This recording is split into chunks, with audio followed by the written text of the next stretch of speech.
महाराष्ट्र में इस वक्त राजनीति गर्म तवे पर सिक रही है। एक तरफ जिस प्रकार से देखा जा रहा है कि सरपंच देशमुख का हत्याकांड जो है वो सरकार के सरदर्द बना हुआ है, दूसरी तरफ महिलाओं पर हो रहे अत्याचार को लेकर भी सरकार काफ़ी परेशान है। वहीं आपको हम बता दें कि जिस प्रकार से अब अबू आदमी ने औरंगजेब को लेकर बयान दे दिया है, जिसको लेकर भी बवाल होता हुआ देखा जा रहा है। जो विपक्ष है वो अब हमलावर हो गया है, उनके इस्तीफे की मांग करने लगा है। तो आपको हम बता दें कि जिस प्रकार से पूर्व सांसद रही हैं बीजेपी की रवनीत राणा, उन्होंने इस्तीफे की मांग की है। तो आइए सुनते हैं किस प्रकार से उन्होंने इस बयान को लेकर के अपनी बातों को रखा है। अपनी कार्रवाई कर दीजिए, इस कोई बात नहीं, अगर कानून से गलत कर दीजिए, लेकिन मेरा कहना ये कि राजा लोग सत्ता और संपत्ति के लिए संघर्ष करते थे। उनका वो धर्म के नाम पे उनका कोई काम नहीं था कि धर्म हिंदू करो मुस्लिम करो।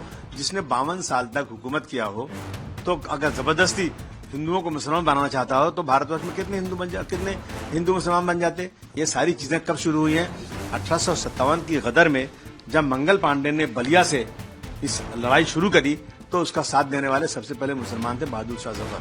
अंग्रेजों को लगा ये हिंदू मुस्लिम साथ रहेंगे तो हम आजादी की लड़ाई, हम इस लड़ाई में यहाँ राज नहीं कर सकते हैं। इन्होंने इस तरह हिस्ट्री को बदनाम शुरू किया। मैं फिर कह रहा हूँ कि औरंगजेब रहमतुल्लाह अलैह जो हैं, उन्होंने मंदिर तोड़ी तो मस्जिद भी तोड़ी है उन्होंने। गोलकुंडा की मस्जिद की जो ताना राजा थे तानाशाह, क्या नाम था उसका, उसकी मस्जिद तोड़ा उन्होंने, वहां पे मंदिर भी तोड़ा। अगर तो क्या वजह है उसको पता लगाना चाहिए। लेकिन अगर वो हिंदू के खिलाफ होते तो 34% हिंदू उनके साथ नहीं रहते और उनका सिपह सालार हिंदू नहीं रहता। मेरा कहना है कि इसको हिंदू मुस्लिम एंगल से नहीं देखना चाहिए। और ये सच है कि उनके राज में भारतवर्ष सोने की चिड़िया था। भारतवर्ष 24% यहाँ का वो था। भारतवर्ष की सीमा अफगानिस्तान और बर्मा तक थी। तो ये कौन मिटा सकता है? हिस्ट्री से कौन मिटा सकता है? अगर आप इन बातों को लाएंगे तो हम करेंगे, लेकिन फिर मैं कहूंगा कि इसमें हिंदू मुस्लिम का एंगल देने की कोई जरूरत नहीं। अभी की कई सारी सरकारों ने औरंगजेब को क्रूर शासक जो है दर्शाया है और ऐसे में कई सारे राजनीतिक नेताओं के तरफ से बयान भी है। जैसे टी राजा ने कई बार मांग की है कि औरंगजेब की कबर को जो हटा देना चाहिए, उसको बुलडोजर से हटा देना। टी राजा जैसे लोग चाहते हैं कि मुसलमानों को मार के फेंक दो, 20 लाख मुसलमानों को यहाँ से एक साथ मार दो, इस देश को हिंदू राष्ट्र बना दो, मुसलमानों को जो संविधान से हक मिला उसे छीन लो। ये तो वही लोग कर रहे हैं जो नफरत फैलाना चाहते हैं। हर चीज को एक ही चश्मे से देखना, हिंदू मुस्लिम हिंदू मुस्लिम।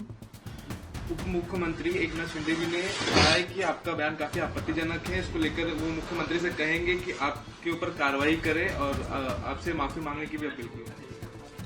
नहीं, मैं देखिए ऐसा है कि सत्ता के अहंकार में हर बात नहीं बोलना चाहिए। देश जो है ना संविधान से चलेगा, सबको बोलने का हक है।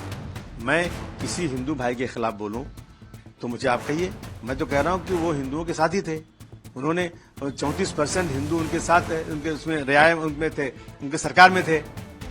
तो इस तरह की बातें, सच्चाई सुनने की क्या तकलीफ है? और उसी औरंगजेब रहमतुल्लाह अलैह की के नाम की सड़क दिल्ली में आज से नहीं है, जब से आजादी जब से बनी हुई थी। 2014 के बाद से ये सब चीजें शुरू हो गई हैं।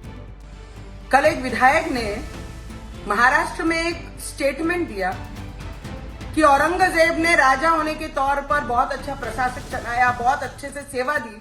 तो उनको याद दिलाना चाहती हूँ कि जिस महाराष्ट्र में आप विधायक बनकर विधिमंडल में जाकर जो 5-5 साल बैठते हैं ना, उस महाराष्ट्र के राजा सिर्फ छत्रपति शिवाजी महाराज और संभाजी महाराज थे।